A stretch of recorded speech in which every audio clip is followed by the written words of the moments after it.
Good morning, honeys. We are coming to you live from Loudon, Tennessee, aka the home of my parents, because I was fortunate enough to get to go home for Thanksgiving and spend time with family. I will have the dog coming in and out because Bailey is a princess and she does what she wants. She goes where she wants. So I apologize in advance for the ambiance of that, but let's get started, and hopefully we'll be able to drown out the dog noise. Sources for today include Dr. Doris Maria Reina Bravo's Khan Academy lesson, Diego Rivera, Man at the Crossroads, Allison Keyes's Destroyed by Rockefellers, Mural Trespassed on Political Vision article posted by NPR, Michael Pierce's The Real Reason Why Rivera's Epic Rockefeller Mural Was Destroyed from Mutual Art, Ruxi Rusu's Diego Rivera, The Controversial Story of Man at the Crossroads from Daily Art Magazine, and Shira Wolf's Stories of Iconic Artworks, Diego Rivera's Rockefeller Mural from Artland Magazine. As I said, today we will be talking about Man at the Crossroads by Diego Rivera, completed in 1934.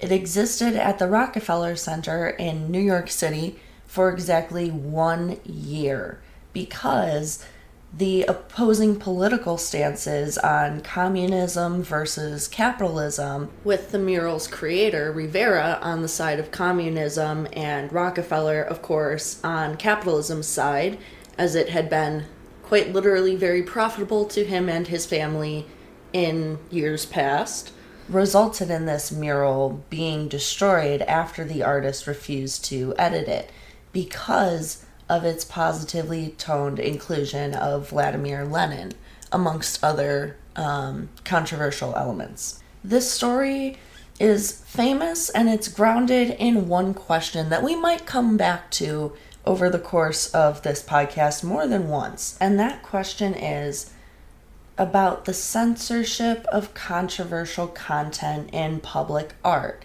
in this case, a figurehead.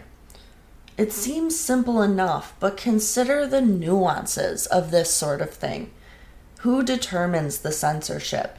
What criteria do they use, and why? How do moral and/or ethical concerns affect this sort of censorship? Like the morality of Lenin's inclusion in light of his humanitarian crimes. All of these questions come up in this story, and it's much more detailed and nuanced than it might appear on the surface. So let's get into it. Let's introduce our main story cast here, if you will. First and foremost, the artist himself, Diego Rivera. Born in 1886, he's a well-known Mexican artist, already prolific by this point, and his projects were praised in Detroit and San Francisco and beyond, outside of his MoMA retrospective success in a 1931 exhibit. These days, he's known as the spouse of Frida Kahlo, Frida Kahlo's husband. Yay for feminism win on that inversion. And he's also known for his controversial inclusion of his communist politics across his works. According to Khan Academy, quote, though Rivera enjoyed tremendous success, he also faced harsh controversy, both for his political beliefs and artistic practice. Though he considered his murals at the Detroit Institute of Works, completed 1932 through 33, among his greatest works, his work there faced opposition due to the depiction of men of different races working together, end quote. So he died in the 1950s, 57 to be exact, and he was living at a time where he sort of had to paint the future he wanted to see, and that future was much more equitable than was socially normal at that time. He was way ahead in terms of wanting to see a much more level future ground for all people to work from. Next, we have the guy who commissioned the mural, John D. Rockefeller Jr., the son of the industrial tycoon who founded the business This son took over once the father passed. As the historical figure at the center of this controversy, the one represented in the art, we'll also do a quick historical review of Lenin himself. He lived from April 1870 to January 1924 and was a Russian revolutionary, politician, and political theorist.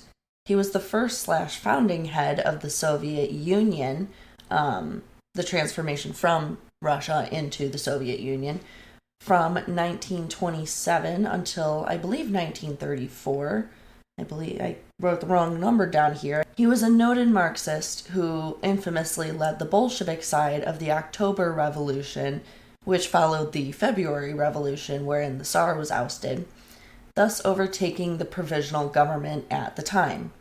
He is also very famous for forcibly reincorporating 5 states freed by those Tsars back into the Union. Wikipedia describes him as, quote, a controversial and highly divisive historical figure, end quote. They state that Lenin is viewed by his supporters as a champion of the working class, of socialism, but his critics accuse him of, quote, establishing a totalitarian dictatorship which oversaw mass killings and political repression, end quote. Okay, now that we know who the people are, let's talk about what they did. The construction and destruction of the mural. It was commissioned in 1932, completed in 1933 on the RCA building in the Rockefeller complex, and ultimately chiseled off the wall in 1934.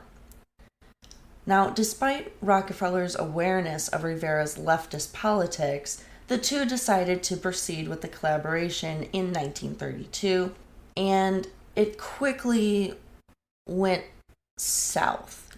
Rivera seemed to be on board with all of Rockefeller's ideas, but his final product was very far away from what Rockefeller actually had in mind.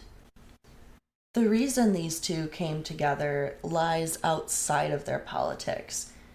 As Keyes includes in a quote from the Mexican Cultural Institute curator Susana Peligro, the Rockefellers tried to have pieces of the best artists at the time because of their desire to have pieces of both high commercial and high artistic value.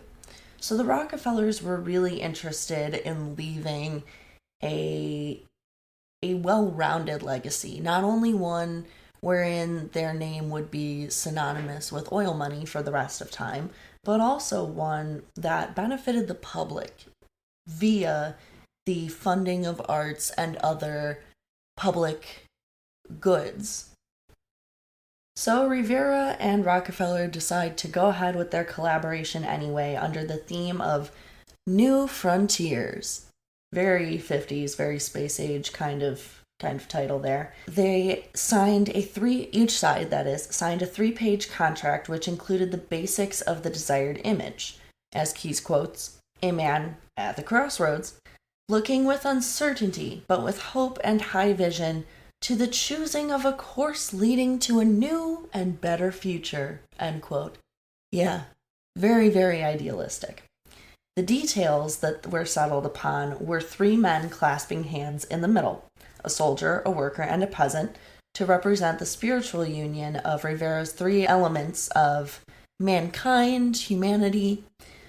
Interestingly enough, though, Rivera would later face his own crossroads when told he must either change the work and sort of sell out, compromise, or else he would see it destroyed. He was accused of at least selling out if that was the route that he had chosen to take, but we know, obviously, he went instead with seeing it destroyed rather than compromise his own values. Either way, the mural was open-ended, and the spiritual theme left room for a huge difference in the interpretations between Rockefeller's expectations and the reality that Rivera delivered.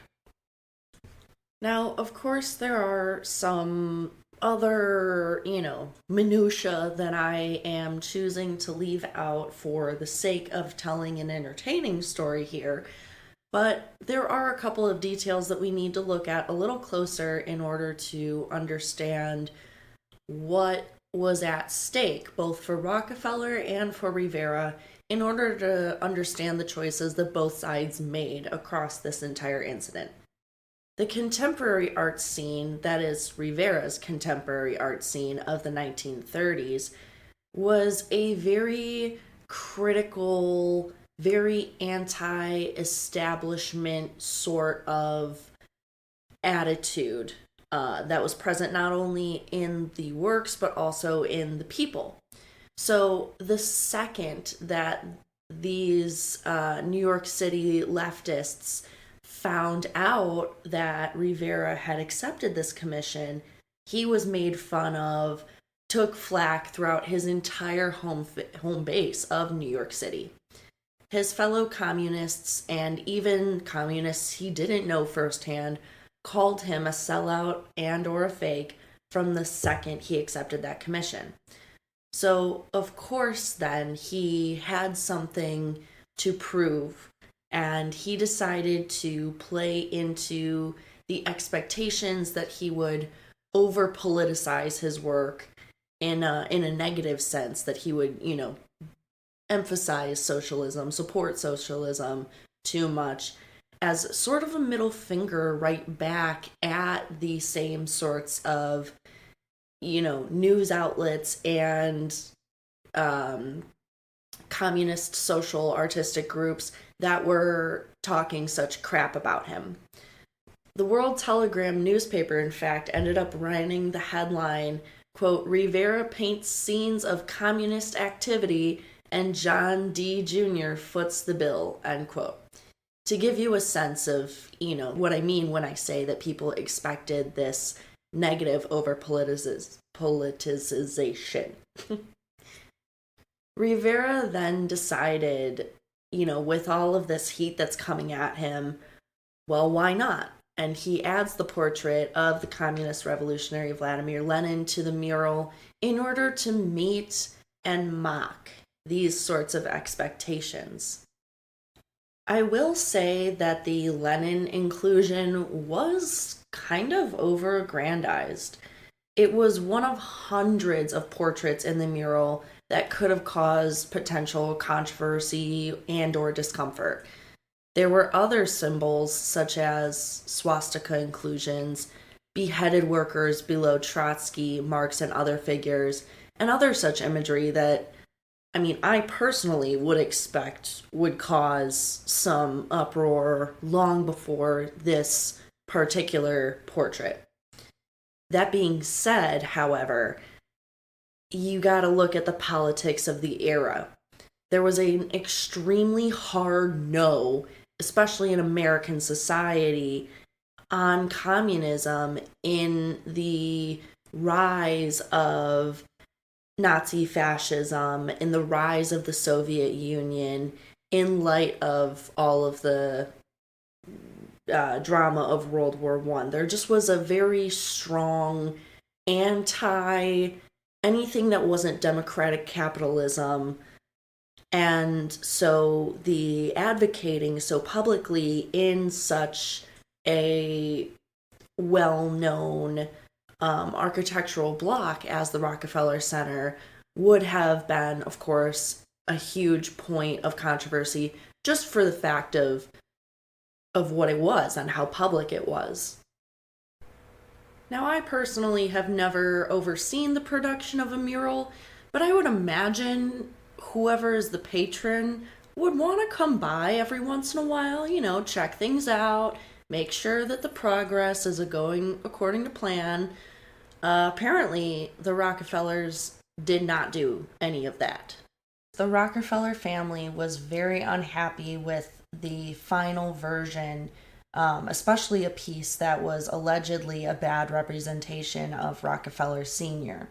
As David Rockefeller Sr. stated in that Keys article, quote, "The picture of Lenin was on the right-hand side, and on the left a picture of my father drinking martinis with a harlot and various other things that were unflattering to the family and clearly inappropriate to have as the center of the Rockefeller Center, end quote.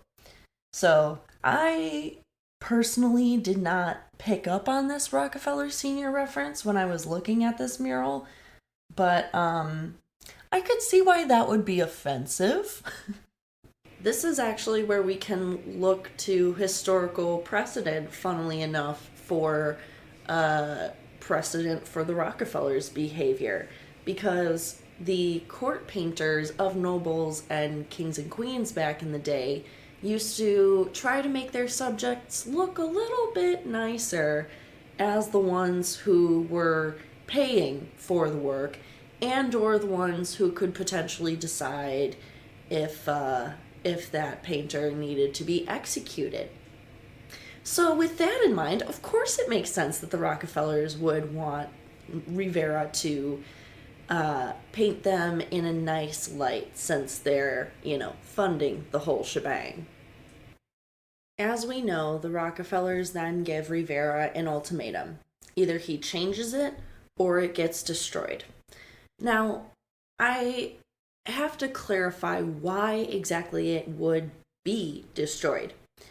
The work was fresco, meaning that it was painted directly onto wet plaster instead of onto a secondary surface between the architecture of the wall and the paint itself, such as a canvas, a wood plank, anything else. So the mural actually could not be moved or removed without its destruction, simply because of the way that it had been technically produced.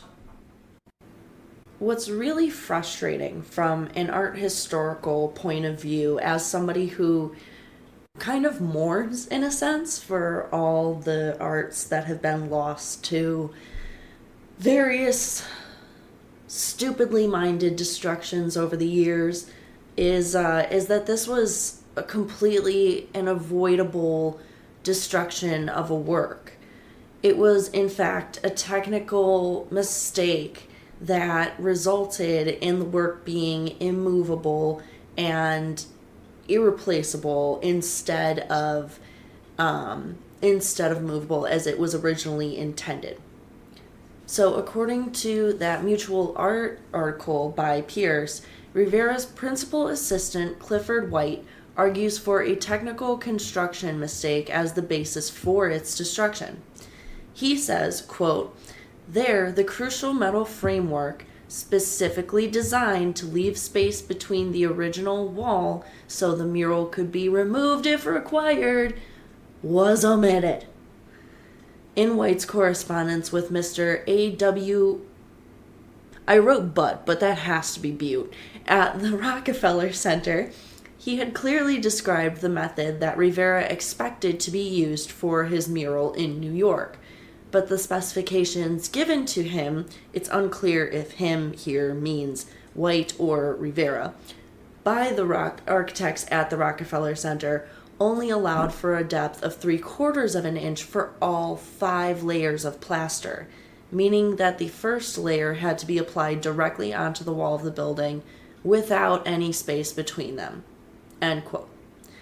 So a simple miscommunication, a technical oversight, resulted in the death of this work when it so easily could have been made savable.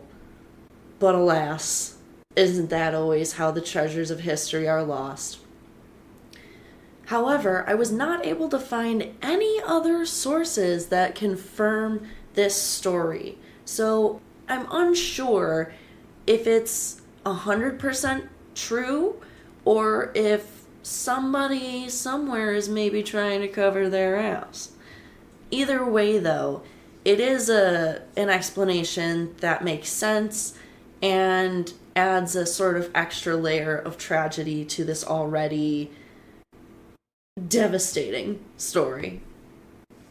Rivera takes a little bit of time. He ultimately claims he would rather see it destroyed than, quote-unquote, mutilated with any changes.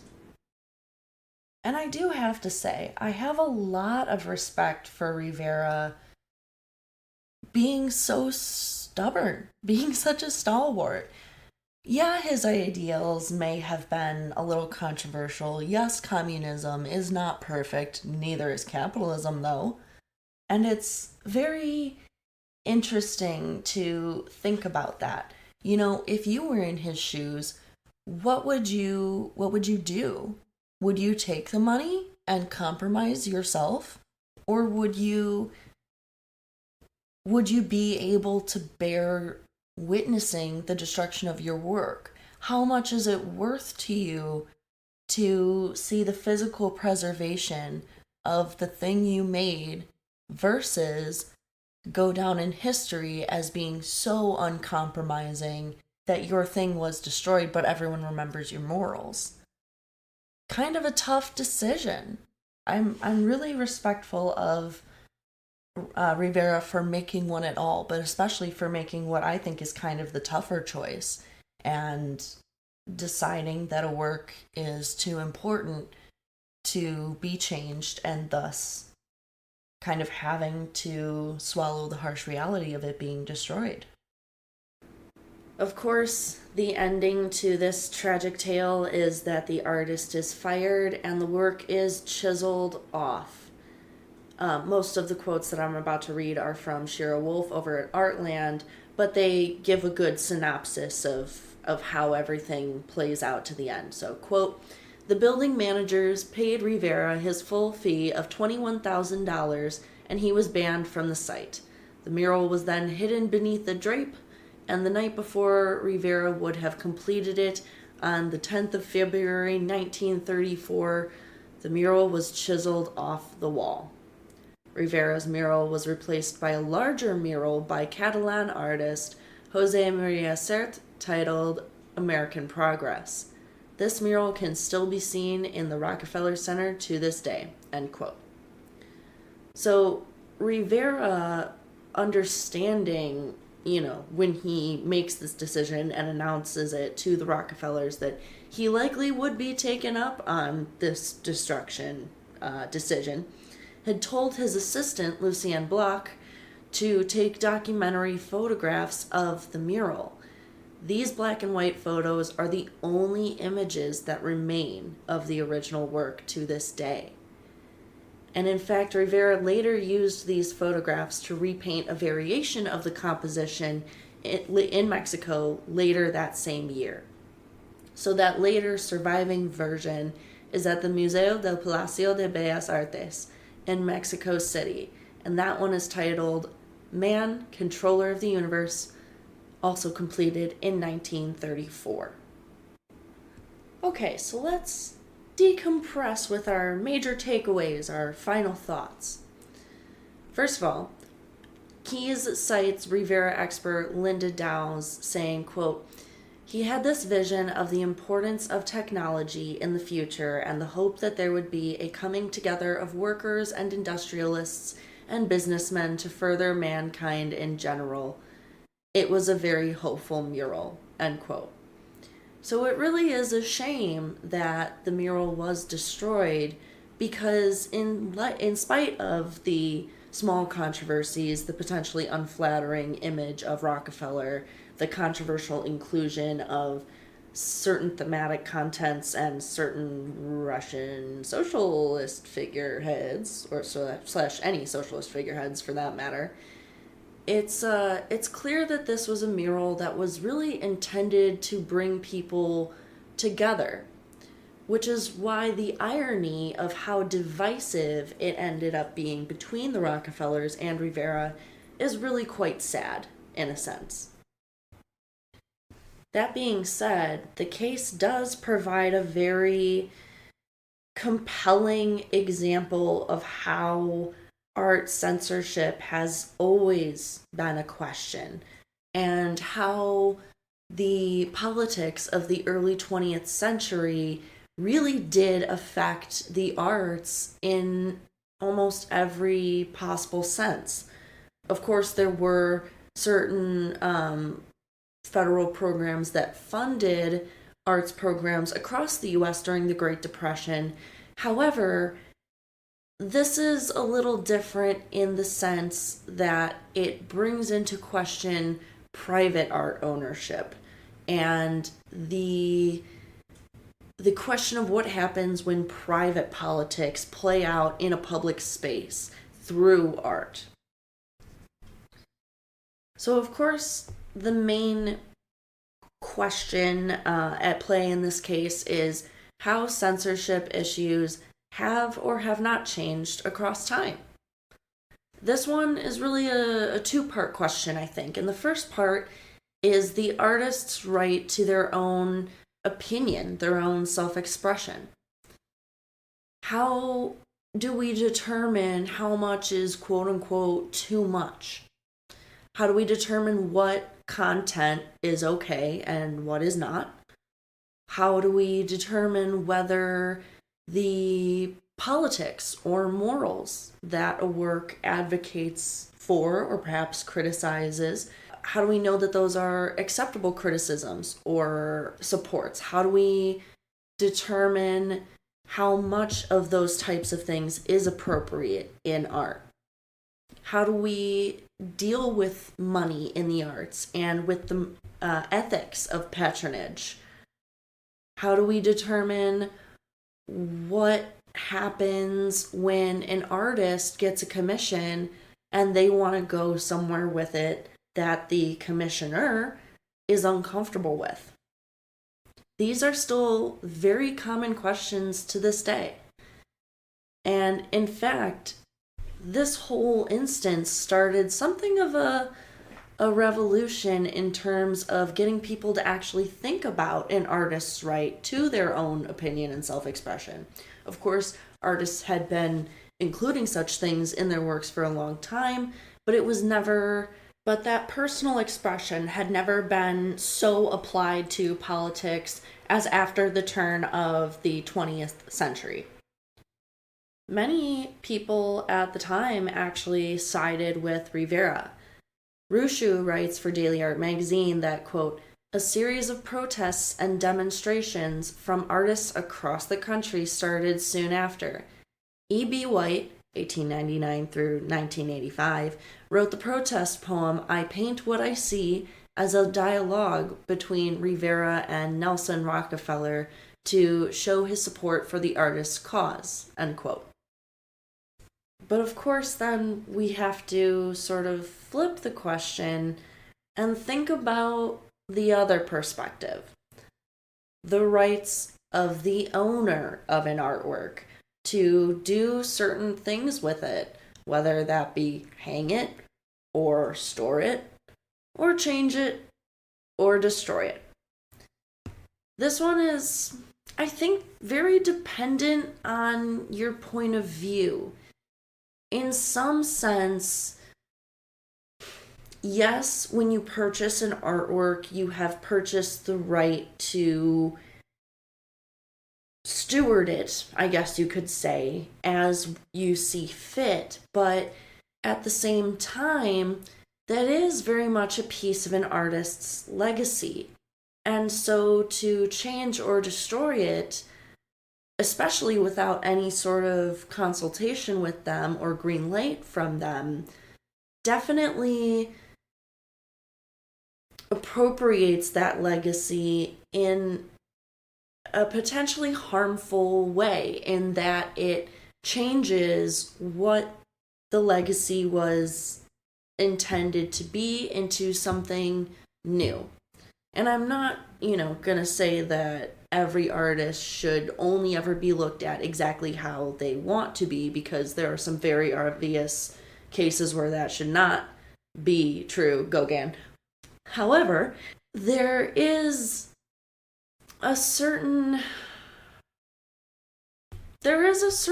case to be made. If you have paid to own an artwork, you have paid for the rights of that ownership. So it's a tough one. Rivera himself stated, quote, in destroying my paintings, the Rockefellers have committed an act of cultural vandalism, end quote. And I don't necessarily disagree. However, within the context of the situation, it is understandable that they made the decisions that they did, and they cannot be faulted for deciding to destroy a work that, once commissioned, did not meet their expectation for their money's worth. At least that's what the practical, money person in me wants to say. The person in me who loves art is just mad. You don't have the right to destroy it, I don't think. Shame. Shame upon you. But this was, not 90. Jesus. 90 years ago, so I guess my opinion is kind of moot. Alright, honeys, we can go ahead and leave the discussion questions there for today. Feel free to take a deep breath in and out. We are done. I am not loading any new information onto you. That is the story of Rivera's Man at the Crossroads. I hope you enjoyed. I hope you got to thinking a little bit about political controversy in multiple senses in the art world, and got to thinking a little bit about censorship as well, from both sides of the argument, from that of the artist and that of the art buyer/commissioner. I hope you will be joining me again next week as we take a look at Edward Curtis's photography. Even if you don't know that name, you definitely have seen one of his pictures. And we will be diving into why they're a little more problematic than they seem, iconic as they are. Take care of yourselves, honeys, and have a great week. We will chat next Sunday. This podcast was created, produced, written, hosted, edited, and fact-checked by master's graduate Celia Bugno. Our upcoming music will be courtesy of Kelsey Weber. Don't forget to like, share, and subscribe on all of your favorite streaming platforms as well as your social medias.